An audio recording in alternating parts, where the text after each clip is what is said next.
ఒకప్పుడు ఒక చిన్న కుందేలు పిల్ల ఉండేది. దాని పేరు బుజ్జి. బుజ్జికి చీకటి అంటే చాలా భయం.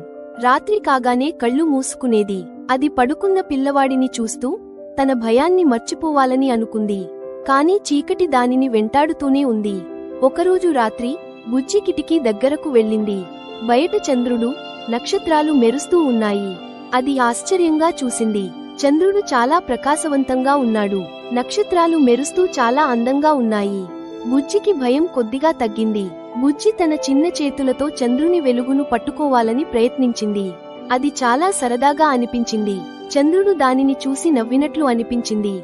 నక్షత్రాలు కూడా మెల్లగా కన్నుగీటాయి. బుజ్జికి నిద్రపట్టసాగింది. బుజ్జికి చీకటి అంటే ఇక భయం లేదు.